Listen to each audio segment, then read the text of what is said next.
السلام علیکم ورحمۃ اللہ۔ الحمد للہ وکفا وسلام علی من لا نبی بعد۔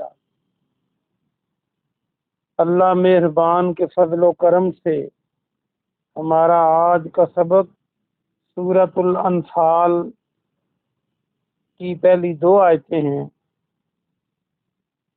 ماشاءاللہ بڑی لمبی سورت اللہ کے فضل سے ہم نے ختم کی، سورہ اعراف، اور اب آج سورہ انفال شروع کریں گے۔ تو قرآن پاک کھول لیجئے۔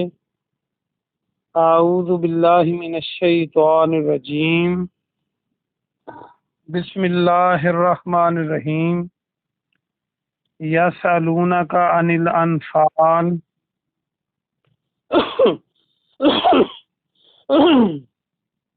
یا کے معنی وہ،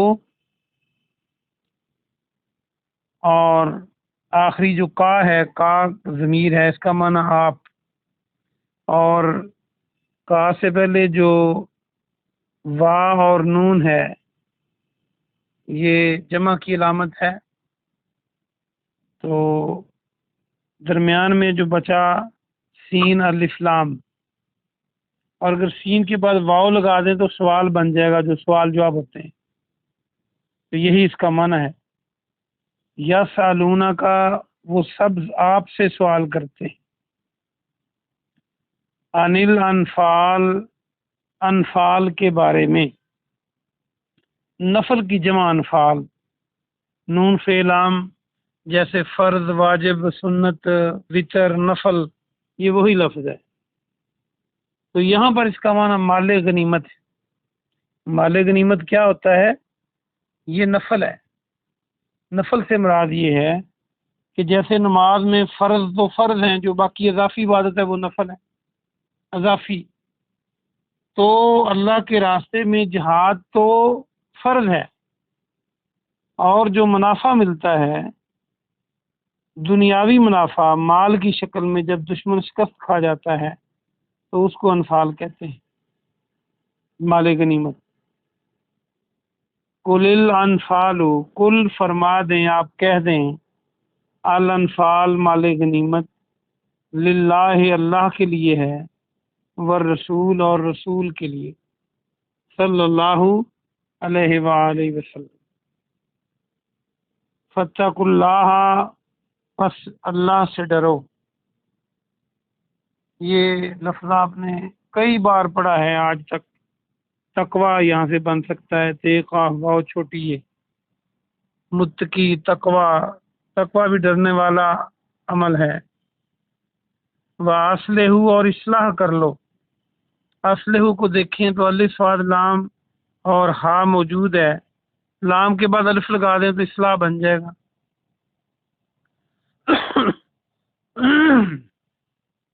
اور اصلاح کرو، یہ وہی واو الف آخر پہ جمع کی علامت۔ ذات بینکم، اپنے درمیان، کم کے معنی اپنے، بین درمیان کو کہتے ہیں، ذات کا معنی رکھنا ہوتا ہے یا والا، تو یہاں ملا کے ہم ترجمہ اس کا کریں گے اپنے درمیان۔ بین کو دیکھیں تو ما بین ہم ایک لفظ بولتے ہیں اردو میں، درمیان، ما جو بین درمیان، جو درمیان میں ہو۔ وَأَطِیعُوا اللَّهَ، اور اطاعت کرو اللہ کی۔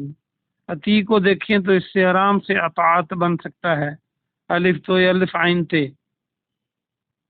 وَرَسُولَهُ، اور اس کے رسول کی۔ ان کنتم، اگر ہو تم، ان اگر، کنتم تم ہو، کنتم مومنین مومن، اگر تم ایمان لانے والے ہو تو اللہ اور اس کے رسول کی اطاعت کرو۔ با محاورہ ترجمہ دیکھیے۔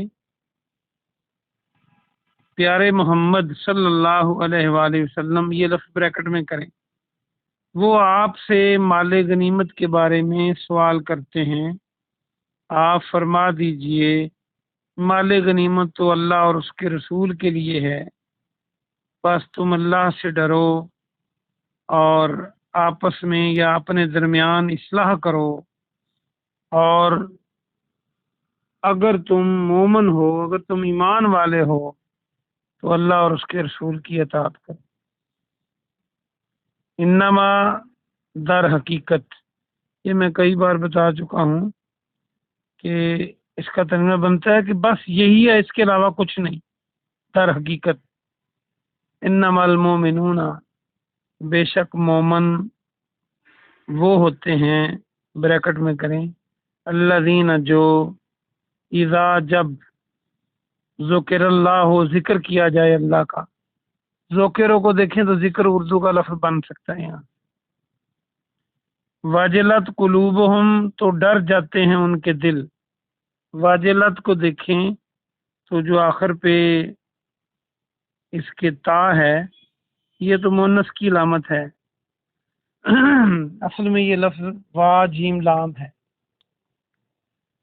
اس کا ایک معنی ہوتا ہے وجل کا، بڑا گڑھا، جیسے جوہر وغیرہ ہوتا ہے تالاب کی طرح،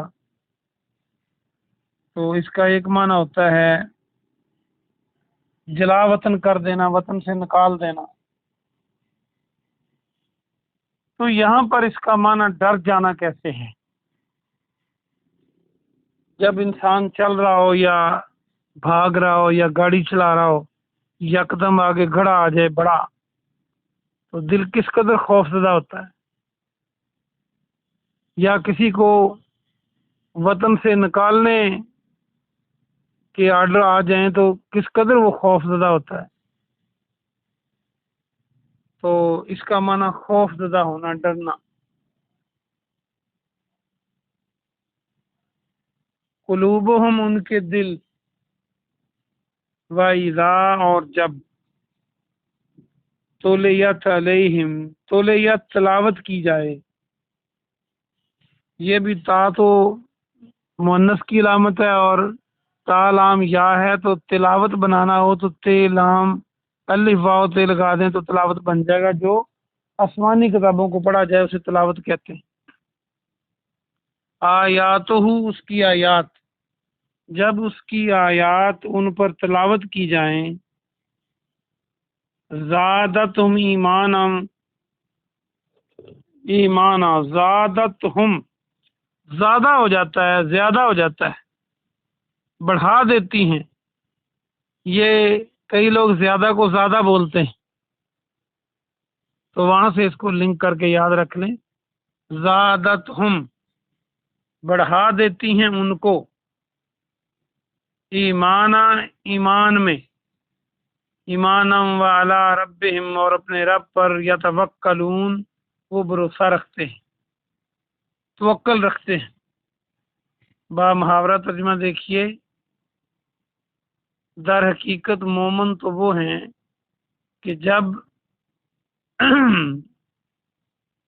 اللہ کا ذکر کیا جائے تو ان کے دل ڈر جاتے ہیں، اور جب ان پر اس کی آیات پڑھی جائیں، تلاوت کی جائیں، تو وہ کون آیات ان کے ایمان کو بڑھا دیتی ہیں، اور وہ اپنے رب پر بھروسہ رکھتے ہیں، توکل کرتے ہیں۔ آئیے اس کی ہم تفسیر دیکھتے ہیں۔ اصل میں سورہ انفال میں جو بڑا واقعہ ہے وہ غزوہ بدر کا ہے، اور غزوہ بدر پہلا معرکہ ہے، پہلی باقاعدہ جنگ ہے اسلام اور باطل کی۔ پہلے چھوٹی موٹی جھڑپیں ہوتی رہتی تھیں،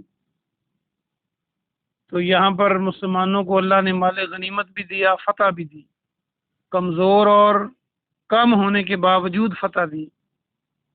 تو یہ مال غنیمت کا سوال بھی لوگوں کے ذہن میں آیا، چونکہ اسلام سے پہلے جب کوئی لڑتا جھگڑتا تو جو اس کے ہاتھ میں آتا وہ اسی کا ہوتا، فاتح کا۔ تو جنگ میں بھی لوگوں کے ذہن میں کئی آرات تھیں۔ جب مسلمانوں کو مال غنیمت ملا تو پھر انہوں نے پوچھ لیا تو اللہ نے یہ جواب دیا، اور اس میں بہت سے مسائل ہیں جو جہاں سے صورت شروع ہو رہی ہے کہ وہ انہوں نے پوچھا یہ ہے کہ مال غنیمت کیا ہے، تو یہ نہیں بتایا اللہ نے کہ وہ کیا ہے، بلکہ یہ بتا دیا کہ یہ تو اللہ اور اس کے رسول کا ہے۔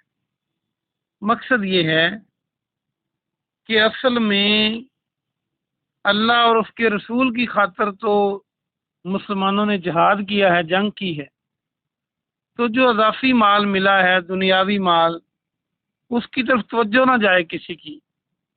جنگ اور جہاد کا اخلاص برقرار رہے، اس میں ذرہ برابر شک نہ آئے، کسی کے ذہن میں یہ نہ آئے کہ مال ملے گا، تو اعلان فرما دیا کہ یہ تو اللہ اور اس کے رسول کا ہے۔ بس یہ انتہائی اخلاص کا چوٹی کا کام ہے۔ اور آگے ساتھ ہی فرمایا کہ اللہ سے ڈرو اور اصلاح کرو۔ یقینی بات ہے جب مختلف آراء ہوں کسی موضوع پر اور وہاں مال بھی ملنا ہو، تو جب ان آراء کو رد کیا جائے تو لوگوں کے دل میں بات آ سکتی ہے، تو اللہ نے اس شک کو دور کر دیا کہ اللہ سے ڈرو، تقوی اختیار کرو اور آپس میں اپنے درمیان اصلاح رکھو، کیونکہ جب کسی کی رائے کو مانا نہیں جاتا تو اس کے دل میں کچھ نہ کچھ خلش آ سکتی ہے، اگر اس کا ایمان اور تقوی اللہ اور اس کے رسول کے لیے نہ ہو۔ ساتھ پھر تاکیدن فرما دیا کہ اللہ کی اطاعت کرو اور اس کے رسول کی، تمہیں سمجھ آئے یا نہ آئے، تمہاری عقل پہ بات پوری اترے یا نہ اترے، ظاہراً نفع ہو یا نقصان ہو، اگر تم ایمان والے ہو تو بس آنکھیں بند کر کے اللہ کی بات کو مان لو اور اس کے رسول کی بات مان لو، کیونکہ اللہ ہی بہتر جانتا ہے جس نے پیدا کیا ہے اور جس کو آنے والے حالات کا بھی پتہ ہے کہ کیا ہوگا، اس لیے اپنی عقل کے گھوڑے نہیں دوڑانے چاہیے، بس اللہ کی بات کو مان لینا چاہیے اور اس کے رسول کی بات کو، چونکہ وہ اللہ ہی کی بات بتاتے ہیں۔ گویا کہ سچے مومن ہونے کے لیے یہ ضروری ہے کہ اللہ اور اس کے رسول کی بات کو مانا جائے۔ یہ نہ صرف جنگ میں ہے، مال غنیمت میں، بلکہ دنیا کے ہر فیلڈ میں ہے، 24 گھنٹوں کی زندگی میں ہے۔ اگلی آیت دیکھیں، اللہ نے پھر مومنوں کی اور وضاحت فرما دی کہ حقیقت میں وہ مومن تو وہ ہیں کہ جب اللہ کا ذکر ان کے سامنے کیا جائے، یعنی اللہ کا حکم سنا دیا جائے، اللہ کی بات بتا دی جائے کہ اللہ یہ فرماتا ہے، یا اللہ کا ذکر کیا جائے، تو ان کے دل ڈر جاتے ہیں۔ کیسے ڈر جاتے ہیں؟ خوب ڈر جاتے ہیں، جیسے اچانک انسان کے سفر میں آگے بڑا گڑھا آ جائے اور انسان چل رہا ہو سپیڈ کے ساتھ، تو جس طرح انسان کانپ اٹھتا ہے اس طرح کانپ اٹھے۔ اور جب اللہ کی آیات ان پر تلاوت کی جائیں تو ان کا ایمان بڑھ جائے، بلکہ ایمان میں تنگی نہ ہو۔ ایک مسئلہ یہ بھی ثابت ہوا قرآن سے کہ ایمان بڑھتا اور گھٹتا رہتا ہے۔ کئی علماء کہتے ہیں کہ نہیں، یہ مسلسل ایک جیسا رہتا ہے، تو یہ قرآن کی آیت دیکھیے کہ جب ماحول اچھا ہو، انسان کے دل کی زمین زرخیز ہو، تو ایمان بڑا ہوا ہوتا ہے، اور جب کوئی حالات اس کے مخالف ہوں تو ایمان میں کمی بھی آ جاتی ہے۔ اس لیے ہم اس وقت گناہ کو گناہ نہیں سمجھتے اور کبھی کبھی انتہائی چھوٹے گناہ سے ڈر جاتے ہیں، تو ایمان کے بڑے ہونے کی علامت ہے۔ تو جب اللہ کی آیتیں ان پر پڑھی جائیں تو ان کے ایمان بڑھ جاتے ہیں اور وہ توکل اللہ پر کرتے ہیں، اللہ کے دیے ہوئے اسباب کو استعمال کرتے ہیں، لیکن ان کا بھروسہ اللہ پر ہوتا ہے، اسباب پر نہیں ہوتا۔ اسباب کا استعمال کرنا عین اللہ کی مرضی ہے، لیکن توکل اللہ پر ہونا چاہیے۔ اسی لیے دنیا کی تاریخ نے یہ دیکھا، کبھی اللہ نے ہاتھیوں کو چڑیوں سے مروا دیا، کبھی نمرود جیسے اپنے آپ کو خدا کہلوانے والے کو مچھروں سے مروا دیا، کبھی متکبر کفار مکہ کو ہواؤں سے غزوہ خندق کی طرف اشارہ کر رہا ہوں، تباہ و برباد کروا دیا۔ تو وہ تو توکل بس اس پہ کریں، ساری فوجیاں اور لشکر اسی کی ہیں۔ اللہ پاک سے دعا ہے کہ اللہ پاک آپ کو اور مجھے قرآن کے مطابق عقیدہ بنانے کی اور اعمال کو قرآن اور حدیث کے مطابق اللہ اور اس کے رسول کے حکموں کے مطابق کرنے کی توفیق عطا فرمائے۔ سبحان ربک رب العزت عما یصفون وسلام علی المرسلین والحمد للہ رب العالمین۔